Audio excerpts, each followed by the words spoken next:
As you guys know, we are seeing the return of Empire to the old world after a long wait. Empire are such a huge part of my old world experience.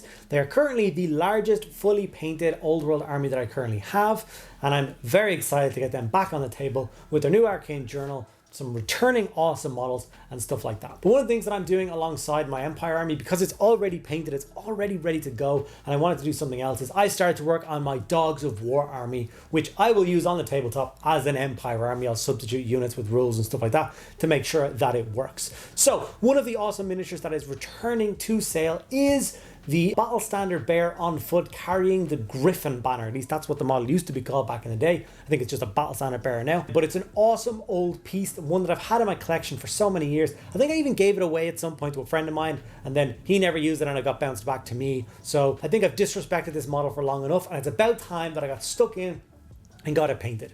When I first sat down and was beginning the process of thinking about how I wanted to paint this, it was originally going to go into my Stirland army, get kind of the yellow and green look, but I decided, you know what? That army already has all the banners and characters that it need. It's my Dogs of War army that needs some help, so I'm going to use this as my battle standard bearer for that army. So it's going to get the awesome quartered orange and black scheme that you guys love, and hopefully I can pull it off on this miniature. Before I do get into this video though, I just want to say a huge thank you to all of my active patrons and channel members. Without you guys, couldn't keep doing this. So from the bottom of my heart, thank you guys so much. If you're interested in getting involved with that yourself, there's links down in the description below. You get access to a private Discord server where you can talk to me on a daily basis about your hobby, get inspiration, take part in our challenges, and you get an extra video every single week just for you guys. So that's just two of the awesome reasons to get involved. Okay, without further ado, let's dive in, get this awesome model painted. Okay, this is the awesome Imperial Captain with Griffin banner model, the BSB from the olden days. And Games Workshop has just announced that it will be returning for the old world as a... Let me just double check if it's made to order or if it's coming back to the actual system. Hold on. Okay, I probably should have double checked that before starting this, but you know, we are what we are. So it is returning. So this will be a standard miniature that is available for people to purchase and use in their Empire armies. So I purchased this model, it must have been 20 years ago at this stage, when I first started or first attempted to do an Empire army, which did fail miserably. And I ended up giving away that collection to a friend of mine. He used what parts he wanted to. And a couple of years later, he gave me back the bits that he didn't use. And this miniature was one of them. So it did kind of get left by the wayside, kind of abandoned, which obviously I felt bad about. I never like a miniature left behind. So when I saw this guy was returning to sale during the reveals last week, I just knew I had to paint him up. So I grabbed him, I got him cleaned up, I got him rebased onto a new size base, and I started the process of painting him up. Now, originally I was thinking about adding him to my Stirland army, but my Stirland army already has a battle standard bear painted up for it. And I remember that I am, of course, doing my Dogs of War force. And as soon as that kind of clicked into my brain, I thought this is an amazing miniature to use as the battle standard bearer for my Dogs of War force because it's so cool, it's so iconic. So I'm going to go with that. So for any of you guys who've been following along with my Dogs of War series, I'm trying to create a new Empire army. At least that's the battle tome that I will be using, or the arcane journal I will be using to field my Dogs of War, because there is no Dogs of War rules out just yet. And it is in a kind of a quartered orange and black scheme. And I am using all sorts of awesome, kind of rare, hard to get models and just kind of collaborating them all into this kind of crazy force. I have one overall goal with this army. It's a goal I've never had before. I don't know if I'll be able to pull it off, but it should be exciting if I can. And that is, I want to take this army to a large old world tournament, and I want to win best army at the show. So I want to put a lot of effort into every single miniature in this force. This is an army that is full of like rare collectible pieces. I just want to do like a really good job on them all. And I want them to be an army that people walk up to and go, holy crap, that's awesome looking. And that kind of thing. So not something I normally try and go for when it comes to building and painting an army. So this is a whole new experience for me. So this awesome model with Griffin banner, it's time to do as good a job as I can possibly do. So I sprayed the model black and then grazed here as per usual. I have a whole video on how I undercoat miniatures if you want to check that out yourself. And then it was time to move on to the contrast. So obviously we're using Agaros Dunes here for the Imperial Griffin and symbols, plus all the bone work. He's got skulls on him. He's got some scrolls. all those bits and pieces. We used Fugan Orange contrast and Black Templar contrast for the base coating of the orange and black sections on this model. And obviously we are just taking our time and trying to block in colors. Obviously the model looks not great right now. It will take a bit of time to build up those colors and have it looking really, really nice. I'm super excited that we are finally getting the return of Empire to the old world with their Arcane Journal returning. I can't wait to see the different army lists that are available in that book. Obviously they've shown us that they're going to be giving us a Nulled army, which is obviously going to be a heavily black powder themed army. They'll give us access to maybe more cannons or more handgunners in a single army, maybe more steam tanks. That'd be kind of insane. And then obviously they're doing a nightly kind of host, so you'll get to use all the different nightly orders for Empire. So Knights Panther and the Knights of Ulrich and all those kind of bits and pieces. Knights of the White Wolf, I believe they were called. So it will be awesome to see what bits and pieces will return for all of that, because they haven't showed too much of those bits off just yet. And I'm so curious to know what the made to orders for the Empire are going to be and what other bits and pieces we'll be able to get. Obviously we have the War Wagon returning to sale, remastered in beautiful forgeable resin, changed out the horses and gave us an awesome new commander on the top of it. That to me is the ultimate news. It's so exciting to have that. And I'm definitely getting it, but then I realized that it'll probably fit best inside this army, so it's going to go that beautiful orange and black scheme as well, and it's just going to add to my Dogs of War force. I just can't wait to get my hands on. That's the thing I'm the most excited for the return of the old world Empire, is of course that epic war wagon. I've never owned one before, so I'm excited to have that in my collection. Okay, so we've gotten a bunch more base coats on. We're going for the metallics right now. Silver, he's wearing a big breastplate to keep his chest obviously quite protected. He has a short axe in his offhand. Obviously he's got to keep the banner up aloft at all times, which means it's kind of hard to swing a big saber or use a spear or anything kind of big or imposing like that. So a small hand at you definitely makes sense to try and defend himself. Hopefully we'll have a whole host of great swords or brave stalwart state troops around him at all times to keep him safe while he is lifting the Griffin banner in the air. Obviously, we have some Retributor Armor Gold for some of the trim. Obviously, he's got the Twin-Tailed Comet emblazoned across his chest. There's some scroll work on the axe and a sand timer on his left pauldrony bit, thigh armor, whatever you call it. We obviously threw some Guilliman flesh on his skin, so his face and his hands.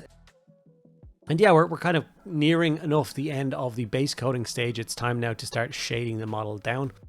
And for this, I'm going to go with the same color I'm going with for all my Dogs of War, which is Reikland Flesh shade across. A nice warm brownish tone. Works great over the orange. Works just fine over kind of the black and the gold metallics and anything like that. So it is a really nice color to base coat this miniature with. Now, if you've gotten this far with me, you may be thinking, what the hell is this guy doing to this awesome model? He's ruining it. I know it has quite a long, drawn out, ugly stage. And especially since how I made the statement that I want to do this army is a kind of something that may take away a painting prize at a tournament or best army at a tournament. You may be wondering what delusions I am under, but please do stick around to the end of the video where I layer up this beast. I think I do quite a nice job, and I think he does turn out as quite a striking miniature. I'm so happy it's painted in my collection. Now, of course, when I'm doing stuff, I'm really having fun with paints and I'm kind of taking my time and kind of trying to get good results. I do, as usual, tend to lean on the Too Thin Coats range of paints. Now, that seems kind of strange, but these are actually really good paints. And when I follow them in the triad system that they've developed, I find that I'm getting really good, high quality results that I'm really proud of. So for instance, with this one, we have the Rust Orange, Fanatic Orange, and Orange Flare. So those are the 3 stages of orange that I'm going to build up across this entire model. All the orange bits as quartered banners, the extra trim, the quarters on his actual uniform as well. And as you can see, I'm going in with a fine pointed brush and taking my time. I'm feathering that kind of design in. I'm not trying to get a full opaque coat every single time. I'm trying to leave behind some texture. This is like cloth material, so it's not supposed to be like a shield or anything like that, like super flat and metallic. It's supposed to have a little bit of life to it. So yeah, like I said, I'm going to go through those 3 stages of orange. Now, normally the way I use the Too Thin Coats range is I substitute the base paint in the triad for the contrast paint from Games Workshop. So normally I would not use all 3 paints, but I really like the orange as a full set, so I do end up going through and using the full triad set of oranges. But when I get to the black stage, you'll notice I will just use 2. When I get to the skin stage, you'll notice I will just use 2, and so on and so forth. The bone kind of ivory color, khaki color for the griffin, it's just going to be 2 paints. But as you can see, I am really taking my time, and the orange will definitely start to come to life a little bit more as each stage kind of gets painted up. I really enjoy it. It's quite a nice, pleasant stage of painting, is that layering and building up the tones layer by layer. In character models and stuff, you can really put that extra effort in, and the results speak for themselves. Obviously, we are on the mid-tone now of the orange. I will always be starting in the bottom right corner of the banner, so every time you see me starting to go back and paint the bottom right corner of the banner, I'm on the next color. And as you can see, I'm kind of going in less and less with each time I apply the orange paint, leaving some of that previous color behind and just getting a really nice result. But obviously it is still mixed in with a lot of ugly stage painting, with the kind of khaki griffin, and the black is looking quite awful right now. So the orange won't sparkle until the rest of the model is kind of painted around it. If you guys have not tried any of the Too Thin Coats range of paints, and you do want to check them out, what I recommend you do is, you don't have to obviously invest in a whole heap of them. Just pick a color that you really enjoy and buy the triad of colors, so 3 pots of paint from their range, and just give them a try and paint them. Use the triad system, use the base coat, the mid-tone, and the highlight that they've designed to go together, and you might be surprised by the results that you get. I think a $9 donation, or a $9 investment, should I say, in the paints to see if they're really good or not. I'm definitely glad that I backed the original Kickstarter, and since then I've gotten the other 2 sets as well, so I'm a big fan of them. I do have Element Game links, of course. If you want to check those out, you can obviously save yourself a little bit of money on them there and get a little bit of a kickback, but that's up to you, and if you live in England. Okay, obviously we are working up the final tone of orange now, trying to make all those little sharp lines appear. Really add that kind of punchy color at the end of it, that final highlight, to make it stand out. When I was doing the orange and black in the banner, I did like go crazy overboard with like, well, if it's black and orange quartered, and then there's trim around it, I was like, I want to just reverse the trim for the corners around the different colors. I did the same thing on the cross at the back, you know, the orange cross. Yeah, maybe I went a little overboard, but I do quite like how it worked out. I like the result. You can definitely see a lot of the texture in the orange paint now. Like I said, it still doesn't look amazing because it's next to a bunch of messy colors, but it definitely looks better than it did at the start. So when we build up the other colors, I promise they will pop out and it will look, I think, pretty nice. I think, anyway. Okay, so we will be pulling out the black colors next. These are the Too Thin Coats range, so we're going to go for Death Reaper and Dungeon Stone Grey. So those are the 2, the mid-tone and the highlight for their black range. The grey might seem quite extreme, but like I said, that's going to be the last color that we apply over the black, so it's going to be really small scratches and really small lines just to make that color pop. As you can see, even the Dark Reaper is immediately starting to tidy up around the orange, sharpen everything up, not have that kind of blotchy contrast black left behind. So I started the Dogs of War Force quite a number of months ago, and honestly I didn't get very far with it at the beginning. I decided to try and break the back of the army immediately by painting a full 40 strong block of Alicante pikemen, and that was maybe a little bit too much to bite off. I should have maybe completed a couple of other extra small units around it to give myself that extra push. So I've dug myself in deep there, and I need to go back and actually just try and like bully my way through that giant block. That will be the centerpiece block of the army of 40 strong, all the pikes in a line, lowering as the ranks move forward. It looks incredible, and in the black and orange screen it looks really good as well. We've also done Lorenzo Lupo as a video for this channel, and the Birdmen of Catraza got done as well for a video. So there's loads of these like interesting pieces that are going to be used in the army. I am a little bit nervous that if I decide to try and take it to something like Warhammer World, and I'm like message them being like, well, these guys represent Empire handgunners, and these guys represent Empire knights, and they're like kids of the white horses. They'll just be like, yeah, that's not going to work for us. You can't bring that army over here. I'll be a little bit devastated with that. So it could happen though. It could very well happen. So I guess we'll have to see whenever we do manage to fight our way over. Transporting the army over to our world will also probably be an absolute nightmare, but we will cross that bridge whenever we come to it. So you can see I'm in the final highlight of the black now, making the all those colors kind of pop. As you can see, the black and the orange definitely sit together a lot better. You can really start to see the texture and feel how the banner looks. I didn't nearly drop it there and chip it, don't worry. Shh. Okay, Skeleton, Legion, and Vampire Fang is the mid-tone and highlight to do bone. And that's what I'm going to use for the Griffin banner itself. As you can see, I'm being very careful.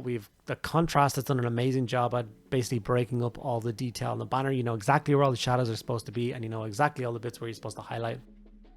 There's only one of these symbols across the banner, so do take your time and just get it done. Don't like push yourself too fast. Don't try and rush it. These are the kind of banners that I love. Like, I absolutely adore. Like, to give an example of a banner that I absolutely hate is the new Blood Knight banner.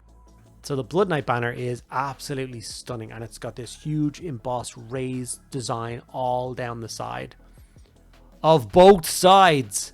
So you do this, imagine if I had this whole griffin, I flipped it over and had to paint the whole griffin again. That's just horrible to me. I love the idea of the banners being different on either side, representing different things or showing different allegiances. That's awesome. To keep doing that. When I have to paint the same banner twice, ugh, nothing worse.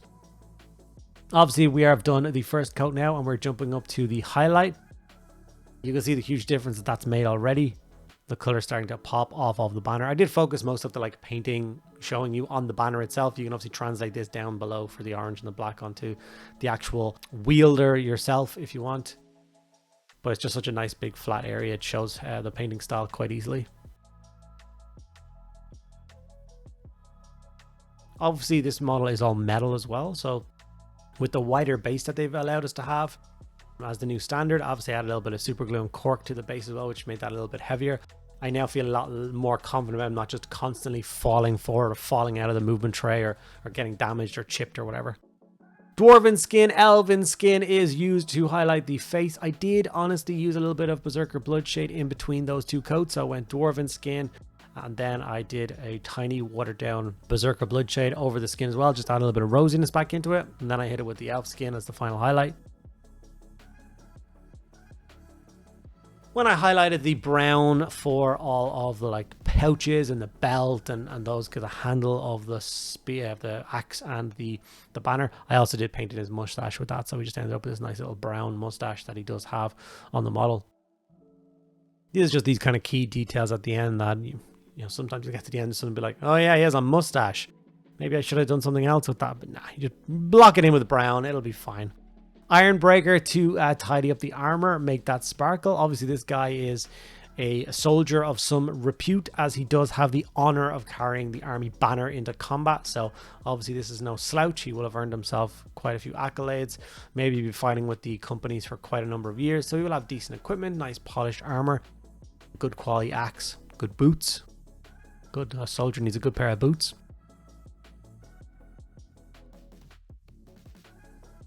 We are in the home stretch of this model now. I am loving it.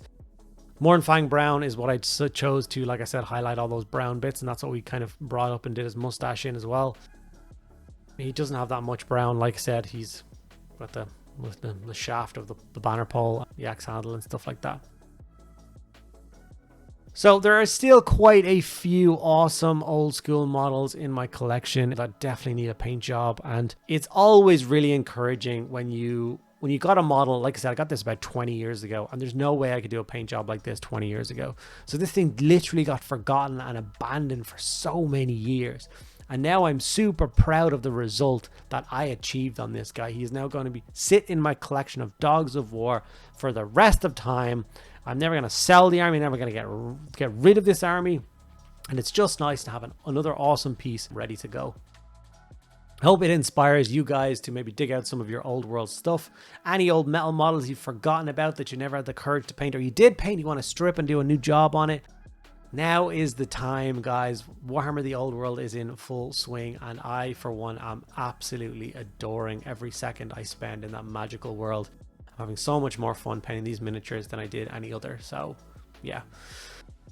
Please let me know what you think. Let me know if you are going to be picking up this awesome miniature on launch day, and if you are, what colors are you planning to paint it, what provenance of the Empire is going to draw your attention. And here he is, guys, the new Empire model slash very old Empire model that they're just about to bring back. Models like this in my collection are always kind of one of those funny things, because I can't really, or couldn't really make content around them because you can't get them anymore. You couldn't get them anymore. So I would feel weird being like, hey, check out this cool thing. Oh, you want to go get it yourself? Tough. Whereas now, Games Workshop is bringing these models back on sale, so everyone has an opportunity to pick this guy up. And if you're an Empire fan, you're an Old World fan, I recommend that you do. So hopefully you enjoyed this video. Hopefully you enjoy the color scheme that I went for.